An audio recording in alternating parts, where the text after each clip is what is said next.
आज हम लोग देखेंगे हाई स्कूल इंटर की परीक्षा की दृष्टि से इम्पोर्टेंट कुछ ट्रिक हैं जो कि बहुत आसान भाषा में है। इसे आज हम समझेंगे और पेपर को करने में आसानी में होगी।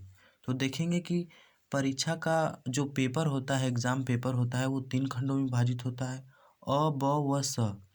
खंड अ की बात किया जाए तो उसमें 20 प्रश्न बहुविकल्पी आते हैं जो कि आंसर शीट पर देना होता है। इस समय 2023 में लागू हो गया है, आंसर शीट पर देना होगा। और दूसरा मतलब 20 प्रश्न वो हिंदी के पहले ही पेज से लिए जाते हैं, यानी भूमिका के अगर हिंदी की बुक से आप देखेंगे तो भूमिका होगा। भूमिका 2 भागों में विभाजित होती है, फर्स्ट और सेकेंड। तो पहले ही पेज से लिए जाते हैं और वो अगर अच्छे से अगर हम पढ़ लेते हैं तो अच्छे से भूमिका पढ़ने के बाद बहुविकल्पी 20 प्रश्न अच्छे से हम कर पाते हैं। तो भूमिका 2 भागों में विभाजित होता है, गद्यांश और काव्य भूमिका। तो अगर वो अच्छे से हम पढ़ रहेंगे तो हमें पढ़ने में कठिनाई कोई नहीं होगी। तो अगर हम खंड स की बात करें तो उसमें से दूसरा प्रश्न हम लोग को करना होता है जो कि संदर्भ होता है। संदर्भ हमें करना होता है तो हम सबसे पहले संदर्भ लिखते कैसे हैं और व्याख्या कैसे करते हैं वो आज हम समझेंगे। संदर्भ हमें लिखते समय हमें 2 बातों का ध्यान देना होगा। पहला, संदर्भ लिखते समय हमको बस 2 बातों का ध्यान रखना चाहिए। कौन? लेखक एवं कवि का नाम याद रखना चाहिए। तो उसमें सबसे इम्पोर्टेंट यही होता ही है, लेखक एवं कवि का मतलब इम्पोर्टेंट होना चाहिए, नाम याद रहना चाहिए। तो लेखक और कवि का नाम तो हाँ, यहाँ लिख कर हम बताए हैं कैसे क्या किया जाता है। संदर्भ की बात करें तो कुछ इस तरह से हो जाता है। प्रस्तुत गद्यांश हमारी पठित पाठ्य पुस्तक हिंदी की मित्रता नामक पाठ से लिया गया है, जिसके लेखक आचार्य रामचंद्र शुक्ल जी।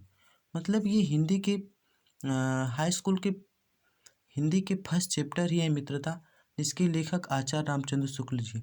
इनमें हम 2 मुख्य रूप से बात का ध्यान दिए, एक पाठ का नाम और दूसरा लेखक का नाम। ध्यान दीजिएगा कि मतलब इसके जस्ट नीचे हमें उसकी व्याख्या लिखनी होती है जो कि रेखांकित अंश की ही करनी होती है, पूरी का नहीं।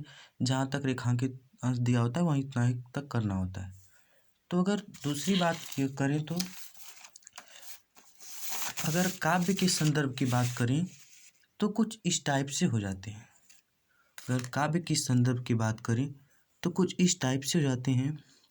प्रस्तुत पद्यांश हमारी पठित पाठ्य पुस्तक हिंदी के साखी नामक पाठ से लिया गया है, जिसके कवि मतलब जो कवि रहेंगे उसे लिख देंगे।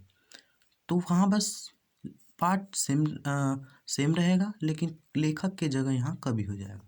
तो जीवन उसके जस्ट नीचे तीसरा क्वेश्चन आता है, जीवन परिचय। जीवन परिचय लिखते समय हमें 2 बातों का ध्यान रखना चाहिए। जीवन परिचय पहले सबसे ऊपर लेखक का नाम हेडिंग रहनी चाहिए और उसके जस्ट नीचे जीवन परिचय। जीवन परिचय लिखने के बाद साहित्यिक परिचय उसका थोड़ा सा।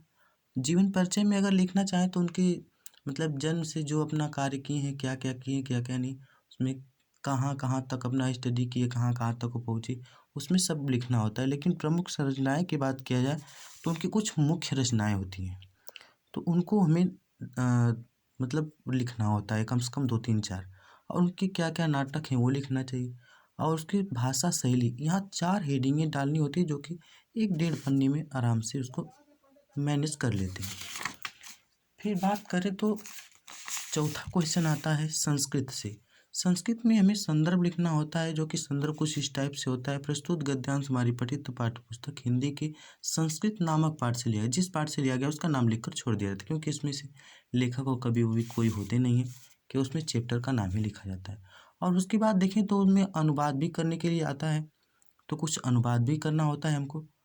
और वो हिंदी और संस्कृत, हिंदी का संस्कृत में, संस्कृत का हिंदी में करना होता है। तो ब खंड आता है विलोम शब्द। कुछ विलोम शब्द दिए होते हैं, इसके अपोजिट होते हैं, उसको लिखना होता है। और पर्यायवाची शब्द आते हैं, इसके कई नाम आते हैं। विलोम मतलब अपोजिट होता है, मतलब रात का दिन, दिन का रात, ऐसे वो अपोजिट रहता है। पर्यायवाची मतलब एक ही चीज़ का, जैसे सूर्य का होगा भानु, भास्कर, दिनकर, दिवाकर, मतलब ये आ जाता है पर्यायवाची शब्द। अब हिंदी ग्रामर की बात करें तो सोरठा सबसे पहले आता है, उसमें सोरठा, दोहा, छंदल। तो सोरठा, दोहा, छंद में हमें एक ही करना होता है सोरठा। सोरठा की अगर डिफिनीशन की बात किया जाए तो कुछ इस टाइप से होते हैं। और ये रस, उसमें रस भी पूछे जाते हैं और अलंकार भी, जो कि अगर हिंदी ग्रामर में देखेंगे तो ये सब बहुत ईजिली आपको मिल जाएंगे। तो उसके बाद जस्ट आता है निबंध, हमें लिखना होता है। निबंध लिखते समय में 2-3 बातों का ध्यान रखना चाहिए। निबंध में सबसे पहली हेडिंग प्रस्तावना या फिर रूपरेखा होता है।